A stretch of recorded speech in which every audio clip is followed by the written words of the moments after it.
Now I will explain you about the Schrödinger time independent wave equation.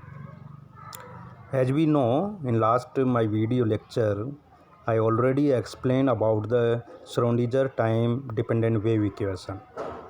So in that equation, if you see here, the difference between the time dependent and time independent wave equation is that for time dependent wave equation, the function is the psi is the function of the position and time. And now here we have to convert this function into the psi of x. It means the psi function should be the function of the position only. What is my point? So here I am converting the psi of xt into the psi of x. Okay, so as we know, the particle, if the particle move in plus x direction, okay, and that particle can be explained by the mathematical function of the psi of xt. Got it? So that function, from that function I am going to explain that how to derive the Schrödinger time independent wave equation.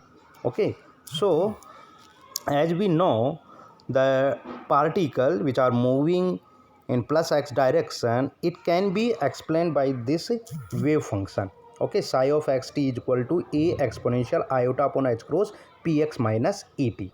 What is my point? Here a is the amplitude of that wave function, so that is the wave function. So here this one a is the amplitude and p is the momentum of that function, x is the position which is the moving in plus x direction, and capital E is the energy of that particle, and t is the time period of that wave function. Okay, so that wave function can be written as the function of the position as well as the time. Okay, तो इस wave function में हमें split करना है, position को और time को अलग अलग स्प्लिट करना है. ओके, तो ये एक्सपोनेंशियल टर्म है. तो एक्सपोनेंशियल टर्म को हम दोनों को किस प्रकार से हम लिख सकते हैं इसमें. ओके, तो यहाँ पर देखिए कि मैं इस वेव फंक्शन को साई ऑफ एक्स टी को इस प्रकार से लिख रहा हूँ. ओके, यहाँ पर जो साई ऑफ एक्स टी है उसको मैंने क्या किया है, इसको स्प्लिट कर दिया है. एक्सपोनेंशियल जैसे कि एक्सपोनेंशियल x1 माइनस x2, इसको अपन स्प्लिट करके ऐसे लिख सकते हैं ना, exponential x1 okay dot exponential minus x2. Okay, तो ऐसे स्प्लिट करके जैसे इस इक्वेशन को अपन मैथमेटिकल लिख सकते हैं, तो वैसे ही मैं यहाँ पर इस पूरे वेव फंक्शन को स्प्लिट कर रहा हूँ. ओके, तो first iota upon H cross जो है ये दोनों से मल्टीपल है, P X and E T से. ओके, तो यहाँ पर मैं लिख रहा हूँ a exponential iota P X upon H cross, and second जो टर्म है वो है E power minus iota E T upon H cross, जो कि इस एनर्जी और टाइम का जो है वो फंक्शन है. What is my point? तो यहाँ पर मैं इसको स्प्लिट करके लिख रहा हूँ. ओके, नाउ अब ये इसमें ये जो एक्सपोनेंशियल टर्म है, ये एक्सपोनेंशियल टर्म जो है वो टोटली एक्स पर डिपेंडेंट फंक्शन है, मतलब ये पोजीशन फंक्शन है. एंड ये जो एक्सपोनेंशियल टर्म है, इस एक्सपोनेंशियल टर्म में टी आ रहा है. इट मीन्स ये एक्सपोनेंशियल टर्म केवल टाइम का फंक्शन है. ओके, तो टाइम एंड पोजीशन दोनों स्प्लिट हो गए हैं इस इक्वेशन में. What is my point? So इसी इक्वेशन को हम इस प्रकार से भी लिख सकते हैं कि psi of X T is equal to psi of X exponential minus iota E T upon H cross. यहाँ पर मैं साई ऑफ एक्स किसे कंसीडर किया है, A exponential iota P X upon H cross. यहाँ पर ये जो है ये केवल पोजीशन का फंक्शन है, तो इस पोजीशन के फंक्शन को मैं एक अलग इक्वेशन से डिनोट कर रहा हूँ जो कि साई ऑफ एक्स है. ओके, तो साई ऑफ एक्स को मैंने अलग डिनोट किया है, तो यहाँ पर मैं इसे साई ऑफ एक्स लिख सकता हूँ. और जो रिमेनिंग टर्म है वो रिमेनिंग टर्म है टाइम फंक्शन की, तो रिमेनिंग टर्म हो गई है exponential minus iota E T upon H cross. What is my point? तो अब ये जो फंक्शन है इसी वेव फंक्शन को मैं कंसीडर करके और अब डिफ्रेंशिएशन करूँगा. एक्स के रेस्पेक्ट में एंड टाइम के रेस्पेक्ट में। जैसे ही हम Schrodinger time dependent wave equation में भी टाइम के रेस्पेक्ट में एक बार डिफरेंशिएशन करते हैं और एक्स के रेस्पेक्ट में कितनी बार करते हैं, ट्वाइस टाइम डिफरेंशिएशन करते हैं, पार्शियली डिफरेंशिएशन। ओके, तो यहाँ पर भी मैं वही कर रहा हूँ कि एक्स के रेस्पेक्ट में और टाइम के रेस्पेक्ट में डिफरेंशिएट कर रहा हूँ। Got it my point. तो ये जो इक्वेशन है, इस इक्वेशन में psi of X T is equal to psi of X exponential minus iota E T upon H cross, इसमें मैं पहले टाइम के रेस्पेक्ट में डिफरेंशिएट कर रहा हूँ। अब टाइम के रेस्पेक्ट में अगर डिफरेंशिएट करेंगे तो यहाँ पर जो साई ऑफ एक्स है वो तो केवल पोजीशन का फंक्शन है, तो ये तो इस टाइम के रेस्पेक्ट में इसका क्या है, ये कांस्टेंट है। ओके, और जो रिमेनिंग टर्म है exponential minus iota E T upon H cross, तो टाइम के मल्टीपल में क्या है, minus iota upon H cross and E, ये मल्टीपल में है। ओके, तो ये मल्टीपल में बाहर आ जाएगा ऐसे, minus iota E upon H cross, और बाकी की जो रिमेनिंग टर्म है exponential minus iota E T upon H cross, same exactly यही पुट हो जाएगा। ओके, तो ये टाइम के रेस्पेक्ट में अपन ने वन बार डिफरेंशिएट किया। अब नाउ मैं इसी इक्वेशन में एक्स के रेस्पेक्ट में डिफरेंशिएट कर रहा हूँ। तो एक्स के रेस्पेक्ट में डिफरेंशिएट करेंगे तो क्या इक्वेशन आएगी, एक्स के रेस्पेक्ट में यहाँ पर केवल साई ऑफ एक्स है। ओके, तो एक्स के रेस्पेक्ट में आप डिफरेंशिएट करेंगे तो जो टाइम का फंक्शन है, ये टाइम का फंक्शन क्या हो जाएगा, कांस्टेंट हो जाएगा। अगर मैं एक्स के रेस्पेक्ट में डिफरेंशिएट कर रहा हूँ तो ये ई की power minus iota E T upon H cross constant है, तो ये बाहर रह जाएगा, बाकी का साई ऑफ एक्स के साथ में डिफरेंशिएशन करूँगा। What is my point. तो यहाँ पर साई के रेस्पेक्ट में एक्स के रेस्पेक्ट में डिफरेंशिएट करेंगे तो del psi of X T upon del X is equal to del psi of X upon del X E की power minus iota E T upon H cross, ये equation बन जाएगी। Now जैसा कि Schrödinger time dependent wave equation में हमने x के respect में दो बार डिफरेंशिएट किया है, ट्वाइस टाइम किया है, तो यहाँ पर भी मैं यहाँ ट्वाइस टाइम डिफरेंशिएट कर रहा हूँ। तो नेक्स्ट आप इसी प्रकार से एक्स के रेस्पेक्ट में डिफरेंशिएट करेंगे तो क्या आ जाएगा, ये इक्वेशन में अगेन एक बार और डिफरेंशिएशन हो जाएगा, तो क्या आ जाएगी, del square psi of X upon del X square and E की power minus iota E T upon H cross. Got it my point. तो ये इक्वेशन यहाँ पर ट्वाइस टाइम डिफरेंशिएशन होगा और ये इक्वेशन जो है वो वन टाइम टाइम के रिस्पेक्ट में डिफरेंशिएशन, ये दोनों इक्वेशन हम यूज़ करेंगे। ओके, तो ये इक्वेशन याद रखना है। Got it my point. Now next जो है, अब इसी इक्वेशन में जो है हमने श्रोडिंगर जो टाइम डिपेंडेंट वेव इक्वेशन है, जो टाइम डिपेंडेंट वेव फंक्शन था कि साई ऑफ एक्स टी का जो डिफरेंशिएशन करके हमने ये इक्वेशन फाइंड आउट की थी श्रोडिंगर टाइम डिपेंडेंट, उसी इक्वेशन को मैं अब इंडिपेंडेंट में कन्वर्ट कर रहा हूँ। ओके, तो वो कैसे इंडिपेंडेंट में कन्वर्ट कर रहेंगे, तो सबसे पहले हमें जो Schrodinger time dependent wave equation है वन डायमेंशनल, वो क्या है, ये जो लास्ट टाइम हमने डिराइव किया है, iota H cross del psi of X T upon del T minus H cross square upon 2m del square psi of X T del X square plus V of X T and psi of X T. V of X T क्या है यहाँ पर, उस particle की potential energy है। What is my point. अब इसी equation में ये जो है, ये है Schrodinger time dependent wave equation for one dimensional. Okay, 1D box के लिए ये Schrodinger time dependent wave equation है। अब इस इक्वेशन को हमें कन्वर्ट करना है साई ऑफ एक्स में, मतलब केवल पोजीशन का फंक्शन होना चाहिए साई, इसमें को कन्वर्ट करना है। तो इसके लिए जो हमने अभी इक्वेशन डिराइव किया है, उन्हीं इक्वेशन को मैं यूज़ कर रहा हूँ यहाँ पर। एक तो है इक्वेशन हमने टाइम के रेस्पेक्ट में डिफरेंशिएशन किया था। ओके, टाइम के रेस्पेक्ट में डिफरेंशिएशन किया था तो ये इक्वेशन मिली थी। मैंने ट्वाइस टाइम एक्स के रेस्पेक्ट में डिफरेंशिएशन किया था तब ये इक्वेशन मिली थी। ओके, नाउ अब ये जो पोटेंशियल एनर्जी है वी ऑफ एक्स टी, जो मैं यहाँ पर अब time independent wave equation derive कर रहा हूँ, तो मैं ये कंसीडर कर रहा हूँ कि जो potential energy of the particle is the only function of the position. Okay, तो directly you can put here V of X T is equal to V of X, क्योंकि यहाँ पर मैं टाइम का केस नहीं ले रहा हूँ। Got in my point. तो एक यहाँ पर ये इक्वेशन हम यूज करेंगे। नाउ नेक्स्ट जो इक्वेशन है वो है साई ऑफ एक्स टी की, तो ये टोटल हम चार इस इक्वेशन में यूज करेंगे। ओके, तो del psi of X T upon del T की जो वैल्यू है वो मैं यहाँ से इस इक्वेशन से यहाँ वैल्यू पुट करूँगा।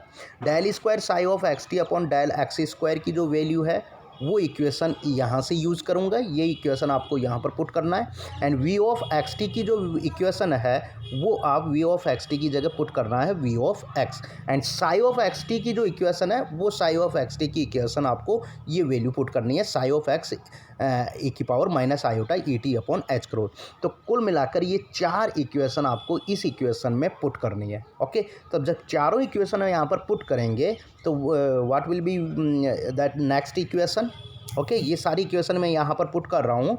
तो जो नेक्स्ट इक्वेशन होगी वो क्या होगी, सिंपल वे में देखिए, del psi of del T की जगह मैं क्या पुट कर रहा हूँ, psi of X minus iota E upon H cross, exponential minus iota E T upon H cross. ये इक्वेशन पुट करेंगे तो ये सेम है, आयोटा अपॉन एच क्रॉस तो क्या है, यहाँ पर सेम इक्वेशन है, तो ये same iota upon H cross put करेंगे, minus iota E upon H cross यहाँ से ही इस इक्वेशन से आया है, तो ये वैल्यू यहाँ पर पुट करेंगे। साई ऑफ एक्स क्या है, ये इक्वेशन से एंड एक्सपोनेंशियल, ये इक्वेशन मिल गई है जब मैं del psi of X T upon del T की वैल्यू पुट कर रहा हूँ। Now del square psi of X T upon del X square की जो वैल्यू है वो आप इस इक्वेशन से पुट करेंगे। ओके, तो that equation will be convert like that, minus H cross square upon 2m, exactly that we have to put here, and del psi square upon del X square यहाँ put करेंगे, and similar E की power minus iota E T upon H cross, ये value यहाँ पर आ जाएगी। Got it my point.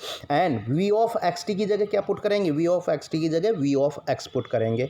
Got it. And psi of X T की जगह साई ऑफ एक्स टी की वैल्यू ये पुट करेंगे, तो यहाँ पर ये इक्वेशन आ जाएगी, साई ऑफ एक्स ई की power minus iota E T upon H cross. Okay, तो ये सभी इक्वेशन इस इक्वेशन में, ये टोटल चारों इक्वेशन पुट करने पर इस टाइम डिपेंडेंट वेव इक्वेशन में, तो that equation will be convert like that. Got in my point. अब इस इक्वेशन को सॉल्व करना है, जैसे कि आयोटा से आयोटा मल्टीपल होगा, इस इक्वेशन को क्या करेंगे आप सॉल्व, आयोटा से आयोटा मल्टीपल हो रहा है तो आयोटा स्क्वायर, और आयोटा स्क्वायर की वैल्यू क्या होती है, -1, तो यहाँ पर माइनस है तो माइनस माइनस प्लस हो जाएगा। Got in my point. And now next H cross से एच क्रॉस कैंसिल हो जाएगा।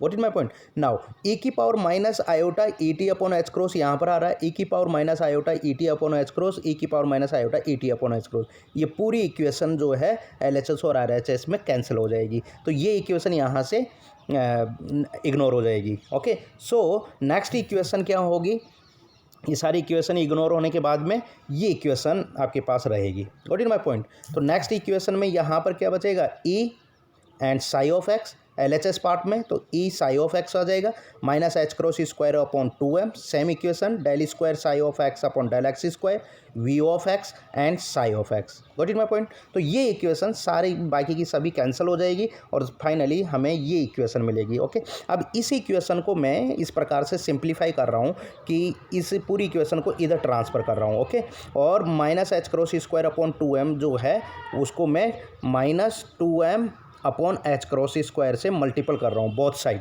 तो यहाँ से तो पूरा कैंसिल हो जाएगा, minus H cross square upon 2m, और यहाँ पर मल्टीपल हो जाएगा और एक इसके साथ मल्टीपल हो जाएगा। तो ये इक्वेशन आप कैसे लिख सकते हैं, यहाँ पर जो नेक्स्ट इक्वेशन होगी वो इस प्रकार से होगी। Okay, so that is the equation after the simplify of that equation. इस इक्वेशन को सिंप्लीफाई करने के बाद में आपको इस प्रकार से मिलेगी ये इक्वेशन। Got it. तो del square psi of X upon del X square plus 2m upon H cross square E minus V psi of X is equal to 0। Okay, तो ये जो इक्वेशन है that is equation is called the Schrodinger time independent one dimensional wave equation. Okay, so that equation is called. Okay, so ये equation हमें याद रखनी है। Okay, now जैसा कि मैंने Schrodinger time dependent wave equation में केस लिया था फ्री स्पेस के लिए। ओके, फ्री स्पेस का मतलब क्या होता है, वो डोमेन जहाँ पर उस पार्टिकल की पोटेंशियल एनर्जी क्या है, 0 है। तो ये फ्री स्पेस के लिए मैं पोटेंशियल एनर्जी को 0 पुट करूँगा, तो नेक्स्ट इक्वेशन क्या हो जाएगी फ्री स्पेस के लिए। सिमिलरली अगर आप v इक्वल टू 0 पुट करते हैं तो ये इक्वेशन रह जाएगी, del square psi of X upon del X square plus 2m upon H cross square E psi of X is equal to 0। Now that equation is called the Schrodinger time independent one dimensional wave equation for free space. Okay, तो ये free space के लिए ये equation रहेगी। Now next है, अगर मैं इसे 3 डायमेंशनल में जो है इस इक्वेशन को अगर अपन लिखें, इसको डिराइव करें फॉर द 3 डायमेंशनल मतलब है मैं पार्टिकल जो है वो पार्टिकल को कंसीडर कर रहा हूँ कि वो एक्स वाई जेड तीनों कोऑर्डिनेट में वो फ्रीली मूव कर रहा है, मतलब एक्स एक्स के अलोंग ट्रेवल कर सकता है, वाई एक्स के अलोंग ट्रेवल कर सकता है और जेड एक्स के अलोंग ट्रेवल कर सकता है। तो 3 डायमेंशनल में जो ये इक्वेशन है वो क्या होगी, जो del square psi of X upon del X square है, अब इसी को मैं क्या करूँगा, del square psi of del Y square के रेस्पेक्ट में भी डिफ्रेंशिएशन करेंगे, del square psi upon del Z square. तो एक्स और वाई एंड जेड तीनों एक्स के साथ हमें डिफ्रेंशिएशन करना होगा। ओके, तो तीनों एक्स के साथ में डिफ्रेंशिएट करके और इसी इक्वेशन को हम किस प्रकार से लिख सकते हैं, अगर मैं तीनों इक्वेशन के साथ डिफ्रेंशिएशन करता हूं तो del square psi of X square plus del square Y upon del Y square plus del square upon del Z square, ये आ जाएगी। बाकी का जो साई फंक्शन है, अब जो एक्स का पोजीशन था, केवल एक्स का फंक्शन था, अब वो सिमिलरली किसके लिए, वाई और जेड का फंक्शन भी होगा। तो that equation you can put here. And अगर साई ऑफ एक्स और वाई और जेड का फंक्शन है तो इसको आप साई ऑफ आर भी लिख सकते हैं, क्योंकि आर क्या है, पोजीशन वेक्टर है जो कि एक्स वाई जेड तीनों कोऑर्डिनेट पे डिपेंड करता है।